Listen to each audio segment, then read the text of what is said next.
नमस्कार साथियों, इस वीडियो में हम देखेंगे HLO एप्लीकेशन जो होता है उसमें हम डेटा एंट्री कैसे करते हैं। एकदम लाइव डेमो करके दिखाने वाले हैं। तो चलिए करते हैं शुरू। सबसे पहले हमको क्या करना है, अपना HLO एप्लीकेशन अपने मोबाइल फ़ोन से ओपन करना है। जैसे यहाँ पे मैं अपना HLO एप्लीकेशन ओपन करता हूँ। अब जैसे हम ओपन करेंगे तो रजिस्ट्रेशन के बाद जो हमारा एमपिन सेट हुआ रहेगा उस एमपिन को हम यहाँ पर एंटर कर देते हैं। जैसे मैंने यहाँ अपना एमपिन एंटर कर दिया है तो इस तरह से हमारा एप्लीकेशन ओपन हो जाता है। अब बात करते हैं तो ये इस तरह से इसका होम पेज आपको दिखने लगता है साथियों। अब यहाँ पर एक्सपेक्टेड नंबर ऑफ बिल्डिंग्स पूछ रहा है, expected number of census house as per layout map. कुछ डिटेल आपको यहाँ दी हुई है, जो आपको HLB की लोकेशन है पर्टिकुलर वो दिखा रहा है। यहाँ पे HLB नंबर दिखा रहा है। ये आपको जो HLB नंबर अलॉट हुआ रहेगा वो वाला HLB नंबर यहाँ दिखेगा। उसके बाद आपकी जो डिटेल है HLB से रिलेटेड, आपको कौन सा एरिया मिला है उससे सारी बातें रहेंगी। उसके बाद तीसरे वाले में एज पर लेआउट मैप आपको एक्सपेक्टेड नंबर ऑफ बिल्डिंग्स, यानी जो आपने लेआउट मैप बनाया हुआ है, नजरी नक्शा बनाया हुआ है, उस नजरी नक्शे में एग्जैक्ट फिगर में जितनी नंबर ऑफ बिल्डिंग्स आई हुई हैं उन बिल्डिंग्स को आपको यहाँ पे एंटर करना है। अभी के लिए मैंने यहाँ पर 50 अपनी में एंटर किया हुआ है, तो इस 50 को हम लोग राइट क्लिक कर देते हैं और यहाँ पे नंबर ऑफ सेंसस हाउसेस अनुमानित कितने हैं, इन 50 में हमने जो लेआउट मैप हमारा बता रहा है उस लेआउट मैप के ही अकॉर्डिंग यहाँ पे डेटा एंटर करना है। तो यहाँ पे मैंने 75 किया हुआ है। एक बात और यहाँ पे ध्यान देना साथियों, यहाँ पर ज़्यादा एंट्री नहीं करनी है। जितना हमारा लेआउट मैप में आ रहा है एग्जैक्ट वही डेटा एंट्री करनी है। अच्छा, कम अगर भरा जाता है तो थोड़ा बहुत एक दो बढ़ाने का चांस बनता है। अगर ज़्यादा भरा जाएगा तो थोड़ा सा दिक्कत हो सकती है आपको आगे उसको कंप्लीट करते वक्त। इसलिए एग्जैक्ट फिगर जो होगा एज पर लेआउट मैप वही हमको यहाँ पे डालना है, नंबर ऑफ बिल्डिंग्स और नंबर ऑफ सेंसस हाउसेस। इतना करने के बाद साथियों अब आपको बढ़ जाना है हाउस लिस्ट ऑपरेशन के आगे। इस पर क्लिक करते ही आपको मिलता है स्टार्ट डेट इन्फो, इस पर कर देना है क्लिक, यानी वो डेट होगी जिस दिन आप इस काम को कर रहे होते हैं, तो ओके कर देना है। अब यहाँ पे आपको 1 2 3 4 5 6 6 पॉपअप ऐसे नजर आते हैं। 6 के 6 वो अलग अलग काम करने के लिए हैं। पहला वाला ये वाला जो है वो है न्यू हाउस लिस्ट एंट्री, जिसमें आपको क्लिक कर करके एक एक सेंसस हाउस, एक एक बिल्डिंग का पूरा एंट्री आपको करनी है। बाकी ये सब इसके अतिरिक्त वाले काम हैं। तो चलिए हमको फिलहाल सीखना है कि एंट्री हम कैसे करते हैं। तो सबसे पहला काम है न्यू हाउस लिस्ट एंट्री, इस पर क्लिक करेंगे।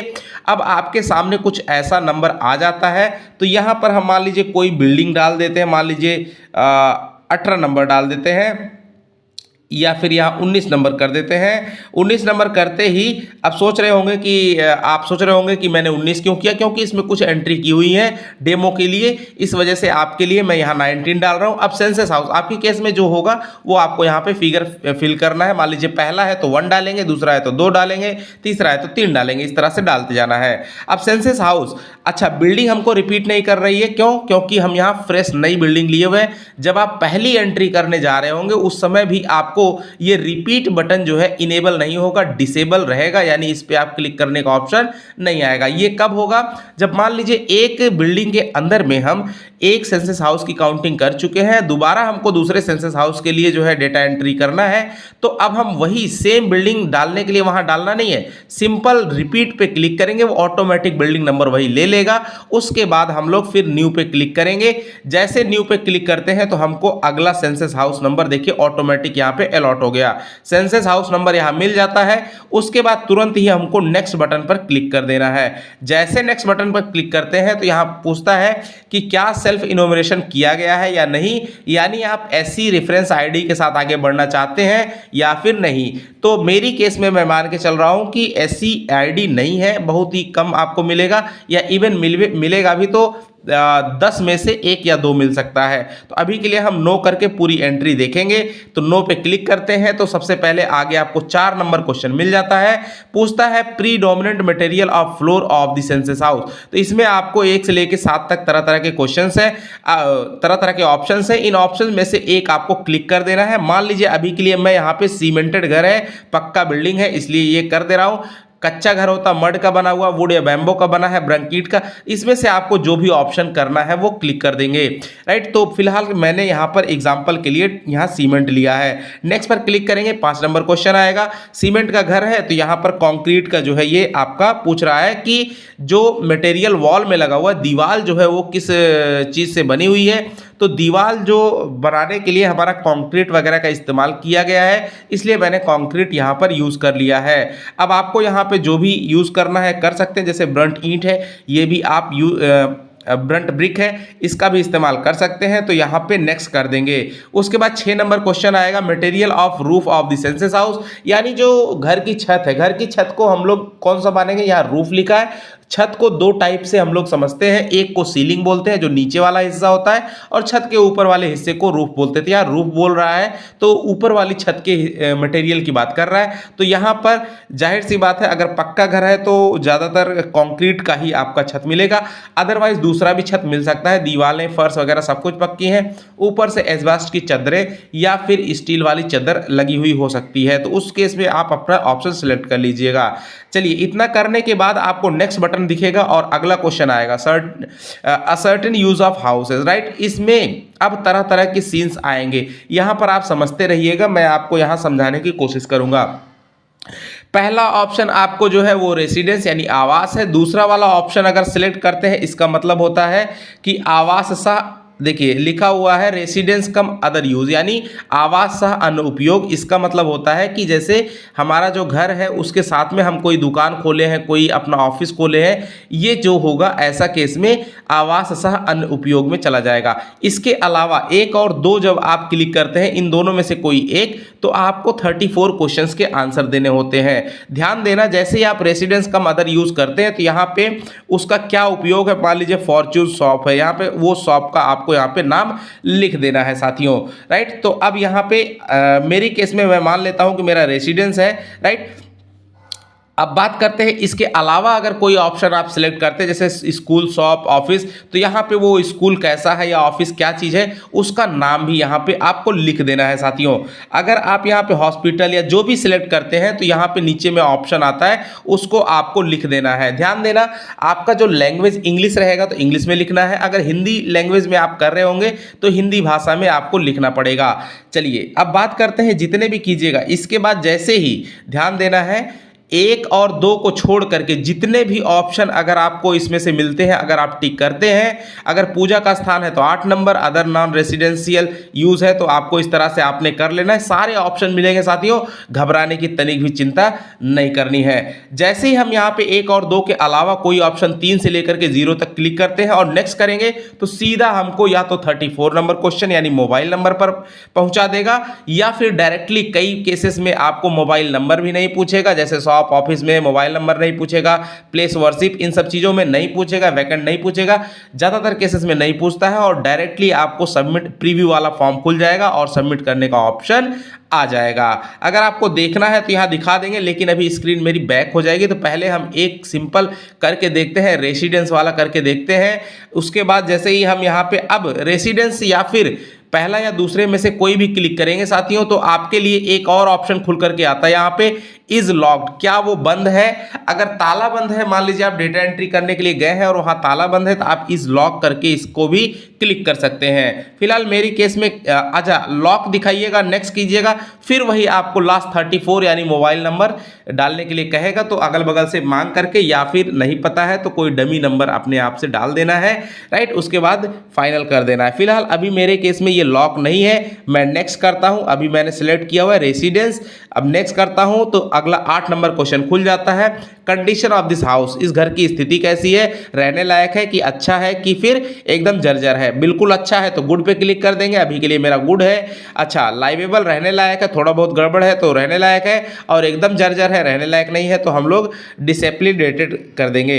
आगे बढ़ जाएंगे नेक्स्ट पे, तो 9 नंबर का ऑप्शन आ जाएगा यहाँ पे, हाउस होल्ड नंबर, ये ऑटोमेटिक ले लेगा साथियों, इसको आपको कुछ करने की जरूरत नहीं है। हाउस होल्ड नंबर का मतलब हो जाएगा परिवार संख्या। परिवार संख्या के बाद यहाँ total number of person normally उस घर में कितने रहते हैं, अभी के लिए मान लीजिए मैं 6 डाल देता हूँ। यहाँ पे 11 नंबर में नेम वहाँ पे पूछ रहा है, तो मान लेते हैं राम सेवक, यहाँ पे मैंने मुखिया का नाम लिख दिया, मुखिया का नाम पूछता है, उसके बाद नेक्स्ट पर क्लिक कर देना है। 12 नंबर में मुखिया का सेक्स पूछ लिया, उसके बाद कास्ट पूछता है, SC ST के अलावा अदर और कोई भी है, किसी भी कैटेगरी से बिलोंग करते हैं तो वो आपका अदर में चला जाएगा। अभी के लिए यहाँ पे ST मैंने सिलेक्ट कर दिया है, नेक्स्ट कर देंगे। ऑनरशिप पूछ रहा है तो इन्हीं का अपना घर है, इसको आप पढ़ लीजिए तसल्ली से, चारों ऑप्शंस यही दिखेंगे। 15 नंबर में क्या पूछता है, number of dwelling rooms. Dwelling rooms का मतलब ये हो जाता है कि रहने योग्य कमरों की संख्या आपसे पूछ रहा है, उस सेंसस हाउस में रहने योग्य कमरों की संख्या कितनी है। अभी के लिए यहाँ पर मेरे पास 2 कमरे हैं। ध्यान देने वाली बात यह है कि रहने योग्य कमरों को कौन से कमरे, तो जो हमारा लिविंग रूम है, जो हमारा बेडरूम है ना, इसको, और अगर ऐसा कोई रूम है जिसमें कोई गेस्ट रूम है, इन सबको हम लोग जो है ड्वेलिंग्स रूम में काउंट करेंगे। इसके अलावा जैसे मान लीजिए आपका किचन है, बाथरूम है, घर के अंदर का हॉल है, इसको हम लोग ड्वेलिंग में काउंट नहीं करेंगे। एक और है, जैसे मान लीजिए स्टोर रूम है, स्टोर रूम को भी हम ड्वेलिंग में काउंट नहीं करेंगे, राइट। इतना करने के बाद अब हम क्या करते हैं, नंबर ऑफ मैरिड कपल्स, कितने लोग वहाँ शादीशुदा हैं जो मौके पर दोनों जोड़े के रूप में मौजूद हैं, राइट। अगर दोनों में से कोई एक नहीं है तो उसको हम लोग जो है कपल्स नहीं मान रहे हैं, और राइट। तो इस हिसाब से यहाँ पर 6 में से हमारे पास यहाँ 2 कपल्स हैं, तो मैंने यहाँ पर 2 क्लिक कर दिया है। आगे नेक्स्ट पे क्लिक कर देंगे। इतना करने के बाद 17 नंबर में आएगा main source of drinking water. देखिए यहाँ पर बहुत सारी बातें हैं लिखी हुई हैं, तो आपको इसमें से कोई सा भी यूज़ कर लेना है। जैसे अभी की मेरी केसेस में यहाँ जो पानी पीने का जो प्रमुख स्रोत है वो है कुआं, तो कुएं से हम लोग यहाँ पे क्लिक करके फिर नेक्स्ट पे चले जाएंगे। आपकी केस में बहुत सारे यहाँ ऑप्शन है, आप देख लीजिए कौन सा सुइटेबल होगा, फिर नेक्स्ट पर क्लिक कर देना है। तो ऐसे ही 18 नंबर का क्वेश्चन खुलेगा। अब यहाँ पे पूछ रहा है कि वो जो ड्रिंकिंग वाटर का सोर्स है, वो स्रोत है जहाँ से पानी पीने का आता है, वो क्या आपके प्रीमाइसेस यानी घर के आसपास जो परिसर है उस परिसर के अंदर है या फिर परिसर के नज़दीक है। गांव की केस में नियर प्रीमाइसेस के लिए हमको देखना है 500 मीटर के अंदर में अगर है तो हम लोग उसको नियर प्रीमाइसेस बोलेंगे, और शहर के इलाके में अगर 100 मीटर के केस में है, अंदर में है, तो हम लोग उसको नियर प्रीमाइसेस मानेंगे। अगर इसके अलावा है दूर तो हम लोग अवे बोल देंगे। अभी तो फिलहाल मेरा जो है वो आपका विद इन प्रीमाइसेस है, तो मैंने ऑप्शन नंबर 1 क्लिक कर दिया। नेक्स्ट आगे बढ़ जाएंगे। मेन सोर्स ऑफ लाइटिंग, तो लगभग यहाँ पे इलेक्ट्रिसिटी यूज हो रही है, कहीं केरोसिन, सोलर, जो भी है आप अपना ऑप्शन टिक कर लीजिए। नेक्स्ट पे क्लिक करेंगे। 20 नंबर क्वेश्चन आएगा SS2 लैट्रिन। तो यहाँ पर ध्यान देना है, समझने के लिए एकदम सिंपल समझिएगा। SS2 लैट्रिन किस तरीके से एसेस हो रही है, हाँ होती है कि नहीं होती है। नहीं होती है मतलब खुले में जाया जाता है। अगर लैट्रिन का यूज हो रहा है तो इन 3 तरीके में से कौन सा वाला हो रहा है। पहला वाला है मतलब आपका अपना लैट्रिन है जो आपके घर में है, इसको यूज कर रहे हैं। दूसरा है share with other house hold, मतलब एक लैट्रिन है जिसको 3-4 हाउस होल्ड आसपास में एक साथ में इस्तेमाल करते हैं। हाउस होल्ड का यहाँ पर मतलब होता है फैमिली, परिवार। और तीसरा है कि आपके पास लैट्रिन नहीं है लेकिन लैट्रिन का यूज कर रहे हैं, वो भी पब्लिक टॉयलेट का, राइट। तो इस तरह से 3 नंबर ऑप्शन सिलेक्ट कर लेंगे मेरे केस। और उसके बाद चौथा है, अगर इनमें से कोई नहीं है तो वो वहाँ ओपन में, अगर खुले में जा रहे हैं तो ओपन आपको सिलेक्ट कर लेना है। अभी के लिए मैं आपका 1 नंबर सिलेक्ट करता हूँ, घर में लैट्रिन है, ओके। नेक्स्ट पे क्लिक करता हूँ। अब पूछता है कि टाइप ऑफ लैट्रिन, किस प्रकार की लैट्रिन है, तो भाई सेफ्टी टैंक। यहाँ पे देखिए 1 2 3, 1 2 3, यहाँ पर 4 टाइप के लैट्रिन दिख रहे हैं। यहाँ पे देखिए 1 2 और 3 और ये 4। अब यहाँ पे चारों पहले मतलब समझ जाइए। पहला है फ्लश या पॉर लैट्रिन कनेक्टेड टू, है ना। तो फ्लश या पॉर सिस्टम वाला क्या होता है कि जैसे जो हमारे घरों में अभी नॉर्मल सामान्यता जो लैट्रिन मिलती है ये वही वाली है, या फिर उसमें फ्लश लगा हुआ है। अगर फ्लश नहीं लगा हुआ, लैट्रिन प्रॉपर बनी हुई है, बशर्ते हम जो पानी डालते हैं वो बाल्टी या फिर मग के थ्रू डालते हैं। तो ये पहला वाला सिस्टम हो गया। अब उसमें वो कौन सा वाला है, पाइप सीवर सिस्टम है या सेफ्टी टैंक है या अदर सिस्टम। दूसरा टाइप है ट्विन पिट लैट्रिन, 2 गड्ढे वाली लैट्रिन। तीसरा है सिंगल पिट, सिंगल गड्ढे वाली लैट्रिन। और चौथा है सर्विस लैट्रिन। साथियों आपको यहाँ पे ध्यान देने वाली एक बात मैं बताऊंगा, ये जो सर्विस लैट्रिन है ये अब यहाँ दिया तो जरूर है लेकिन अभी ये जो है ये कानूनन अपराध के रूप में गिना जाता है। इस वजह से इसको हमें टिक नहीं करना है, किसी भी कंडीशन में इस ऑप्शन को टिक नहीं करना है। हमको इनमें से जो भी सीन होगा वो आपको यूज़ कर लेना है फिलहाल। अब बात करते हैं यहाँ पे जैसे अब कुछ लोग कह रहे होंगे पीछे अगर लैट्रिन नो में किया होता तो वहां पर ये ऑटोमेटिक 22 नंबर क्वेश्चन आ जाता, ये वाला क्वेश्चन नहीं पूछता आपसे, राइट। आगे बात करते हैं, जैसे यहाँ पे अभी के लिए मेरा सेप्टिक टैंक वाला लैट्रिन है तो मैं यहाँ पे नेक्स्ट पे क्लिक कर दूंगा। अब यहाँ पे पूछ रहा है पानी की निकासी है, घर में जो वेस्ट पानी निकलता है उसकी निकासी के लिए कैसी सुविधा है, तो क्लोज ड्रेनेज यानी बंद नाली है, खुली नाली है, या फिर कोई ड्रेनेज सिस्टम है ही नहीं, खुले में जाता है, तो बंद नाली में पानी निकल रहा है। नेक्स्ट पर क्लिक कर देंगे। बाथिंग फैसिलिटी अवेलेबल है कि नहीं विद इन द प्रीमाइसेस, परिसर में, तो बिल्कुल बाथरूम है तो हमने बाथरूम पे क्लिक कर दिया। अगर इनक्लोजर बाहर में, कई बार आपने देखा होगा कि बाहर में ऐसे पर्दा लगा करके आप जो है नहाने का स्थान बनाए होते हैं, तो वैसी केस में अगर वो है, गांव में ऐसा बहुत देखने को मिलता है, वो होगा तो हम लोग 2 नंबर पे क्लिक कर देंगे। और अगर वो दोनों नहीं है और कहीं नदी या फिर तालाब में नहाने का इस्तेमाल हो रहा है तो हम लोग नो पर क्लिक कर देंगे। अभी के लिए मेरे में बाथरूम है तो मैं बाथरूम पे क्लिक कर देता हूँ, आगे बढ़ जाता हूँ। उसके बाद 24 नंबर क्वेश्चन खुल जाएगा, availability of kitchen and LPG PNG connection.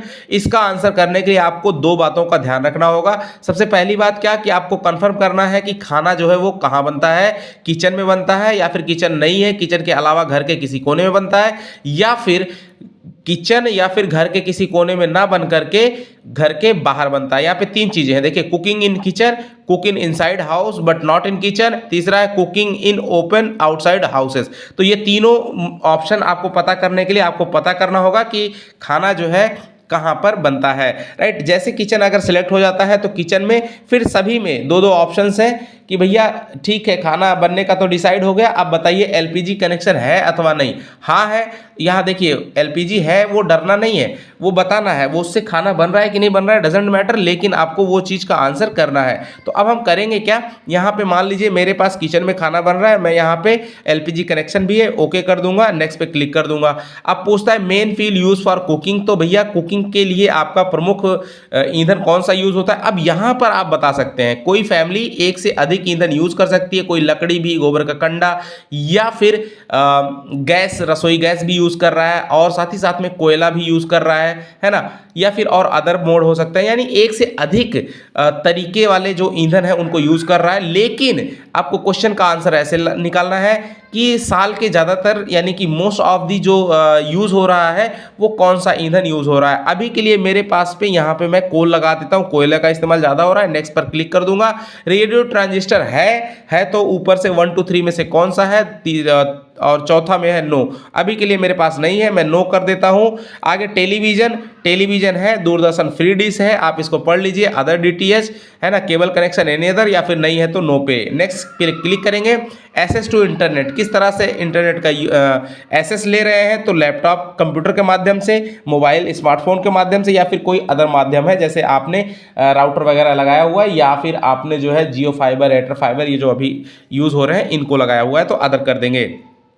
नहीं है तो नो कर देंगे, राइट। अभी हम जो है यहाँ पर ऑन मोबाइल लिख देते हैं। उसके बाद पूछता है 29 में कि लैपटॉप या कंप्यूटर है क्या, नहीं, तो यहाँ पे लिख देते हैं नो। नेक्स्ट पर क्लिक कर देंगे। 30 नंबर क्वेश्चन आता है टेलीफोन, मोबाइल फोन, तो लैंडलाइन अभी नहीं है, स्मार्टफोन है, स्मार्टफोन बिल्कुल है, और बेसिक फीचर फोन नहीं है घर में, तो इसलिए हमने 2 नंबर क्लिक कर दिया, आगे बढ़ जाएंगे।